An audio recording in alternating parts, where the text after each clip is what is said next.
বলছি না ছেড়ে দে ছাড়বো না তুমি আমার হবে বধূ আমি তোমার স্বামী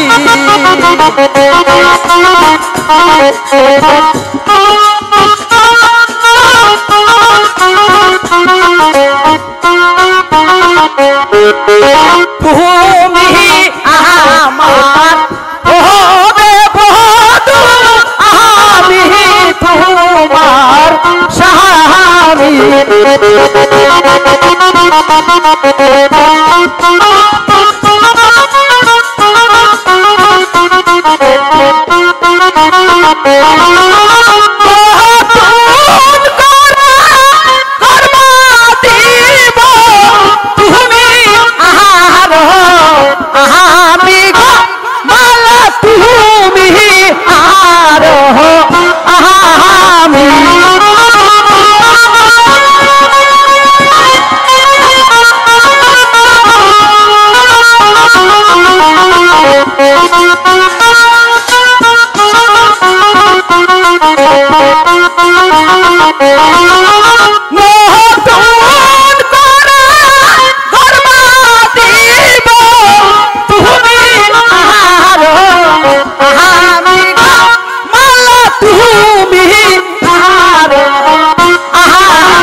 করার জন্য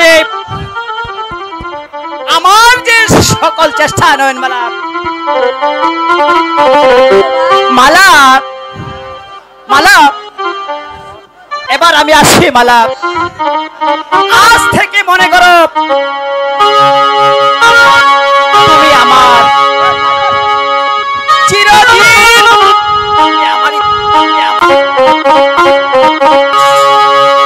আর কোনো বাধার প্রাচীর আমার সামনে এসে দাঁড়াতে পারবে না নয়নমালা। এবার আমি আসি নয়নমালা। সত্যি তুমি চলে যাবে বন্ধু? হ্যাঁ নয়নমালা,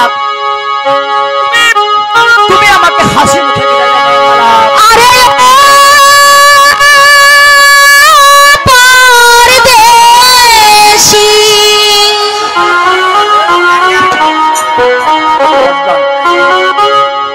ও পরদেশী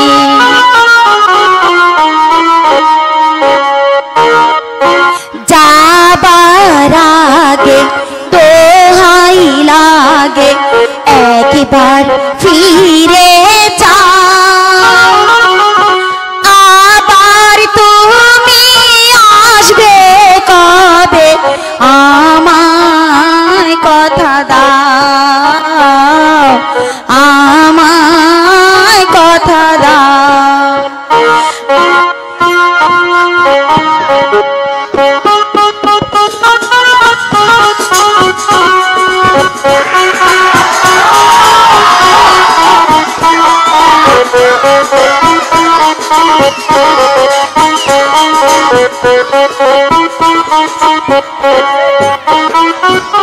প্রথমে পারে তোমায় দেখে আকাশে বাতাস সাথী রেখে, প্রথমে পারে তোমায় দেখে আকাশে বাতাস সাথী রেখে, মন দিয়েছি কখন আমি নিজে জানি না, নিজেও জানি না।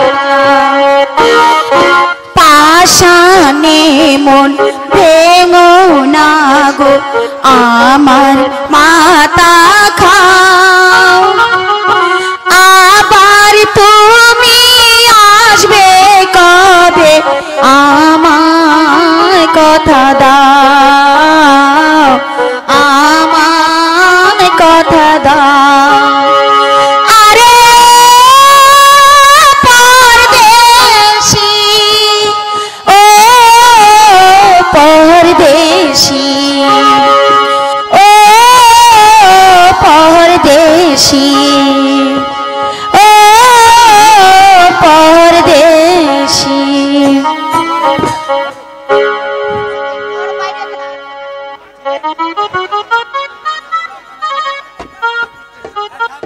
ভাই আমার, আপনারা কি বলে গেছেন যে আপনারা কথা দিয়েছিলেন? হাত উঁচু করে কিন্তু আপনারা কথা দিয়েছিলেন। কথা দিয়ে যে কথা রাখে না সে কি বন্ধু না? বন্ধু না, বেঈমান। আপনারা তো আমাদের বন্ধু। আমি বলি শোনেন, আমরা 30 বছর যাবত জাতীয় অনুষ্ঠান করি। আপনারা অনেকে আছেন এখানে যাদের জন্মই হয় নাই তখন থেকে আমরা জাতীয় অনুষ্ঠান করি।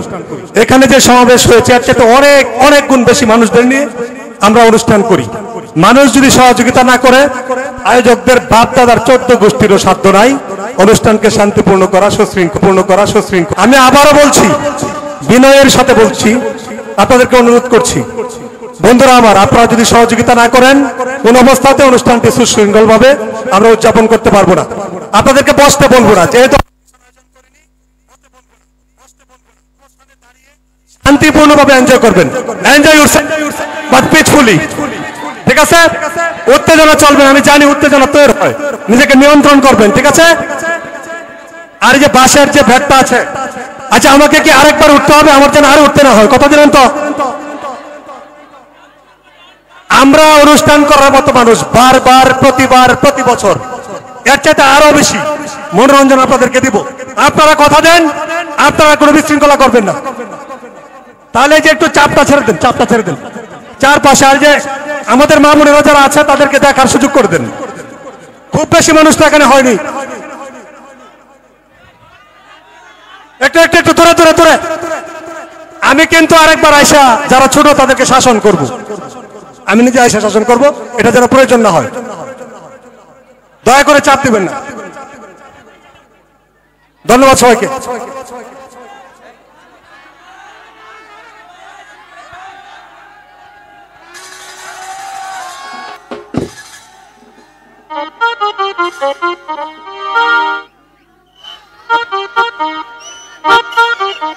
এত সহজে যে আর একটা ফয়সালা হয়ে যাবে তা আমি কখনো ভাবতে পারিনি। সত্যি আজ আমাদের ভালোবাসা সার্থক।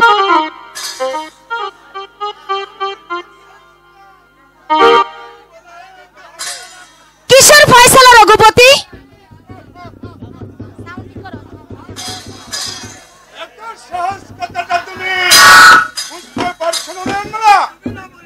তুমি না বললে আমি বুঝবো কেমন করে?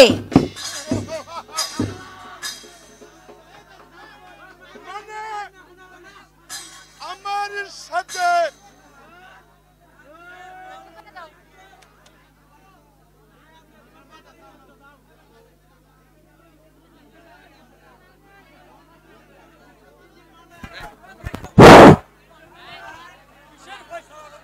কিসের ফয়সালা রঘুপতি?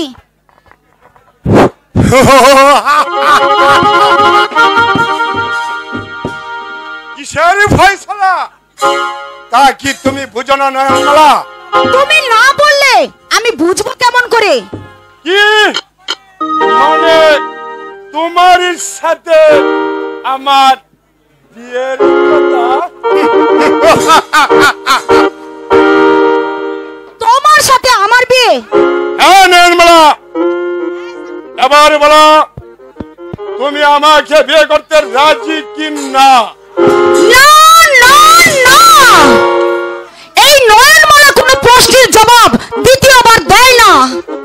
এর অর্থ আমার বিয়ের কথা পাকাপাকি হয়ে গেছে।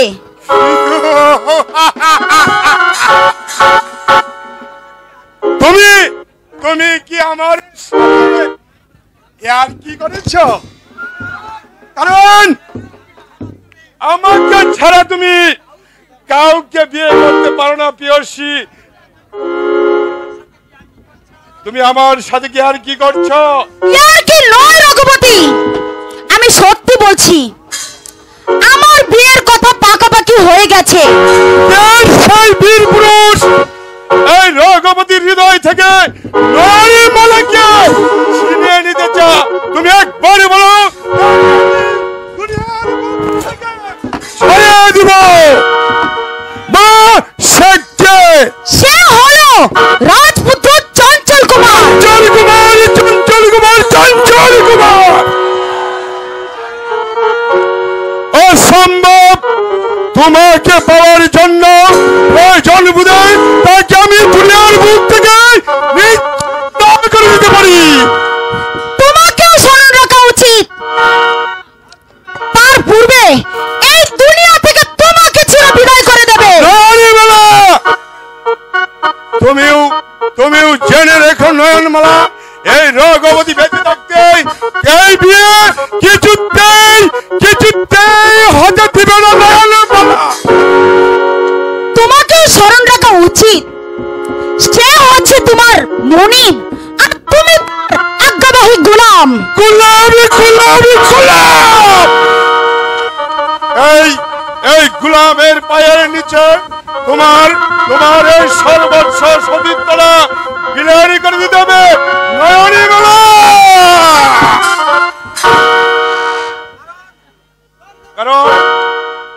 কারণ এই রঘুপতি যাকে চায় তাকে ভোগ না করে সে কিছুতেই ছাড়ে না। সেই বাসনা তোমার কখনো পূর্ণ হবে না লম্পট। নারীকে যারা ভোগের সামগ্রী বলে মনে করে তারা সত্যি নারীর ভালোবাসা পায় না, তারা শুধু জামাত একই তোর শেষ কথা। হ্যাঁ বেশ, এক্ষুনি তোমাকে আমি বুঝিয়ে দিচ্ছি রঘুপতিকে অপমান করার শাস্তি কত কঠোর। এবার বলো, আমার বিয়েতে তুমি রাজি কি না? না না না, নয়নমালা হাসতে হাসতে তার জীবন দিয়ে দেবে, তবে তোর মতো জানুয়ারির পায় তার নিজকে কখনো বিলিয়ে দেবে না। এখনো দেমক, তাহলে তোমার সেই দেমকের দরপটে আমি ভেঙে চুরমারি করে দিচ্ছি। বলো, তুই বলো।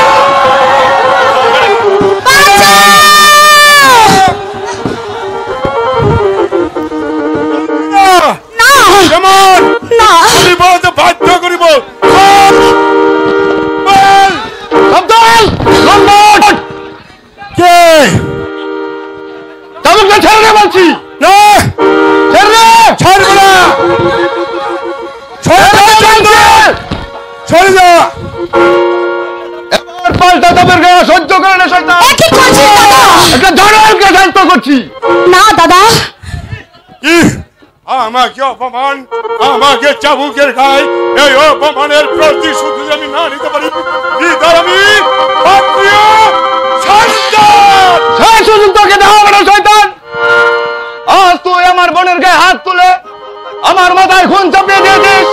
তাই এই নাগপুরের এই চাবুকের কাছে তোকে নাগপুরের মাটিতে মিশিয়ে দিয়ে আমি প্রমাণ করে দিয়ে যাবো যে তোদের ইজ্জত নিয়ে যারা দিল মেনে গেলে তাদের শাস্তি মৃত্যুদণ্ড, শুধু মৃত্যুদণ্ড।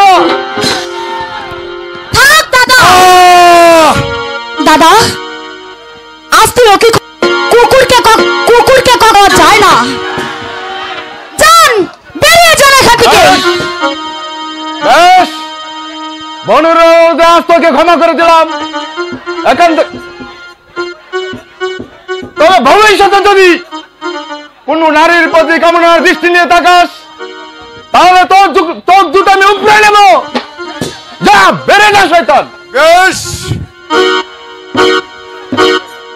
আমিও চলে যাচ্ছি, তবে তুমিও মনে রেখো চন্দন, এর আজ অপমানের প্রতিশোধ যদি আমি না নিতে পারি, হৃদয় আমি ক্ষত্রিয় সন্তান, ক্ষত্রিয় সন্তান। যা, বেরিয়ে যা এখান থেকে। দাদা, সেনাপতির পুত্র বলে সে ধরাকে সরকার করেছে, সে হয়তো জানে না এই দেশের কোন মানুষ আছে, ওই সেই মানুষ আছে, হাতে আছে মানুষ, ওই শয়তানদের মরণাস্ত্র, ওই শয়তান মরণাস্ত্র। দাদা, বল, চল বোন, এখানে থাকা নিরাপদ নয়, এবার ঘরে চল বোন। তাই চলো। আবার হয়তো সেই শয়তান তোর কোন ক্ষতি করতে পারে, তাই চলো। চল বোন।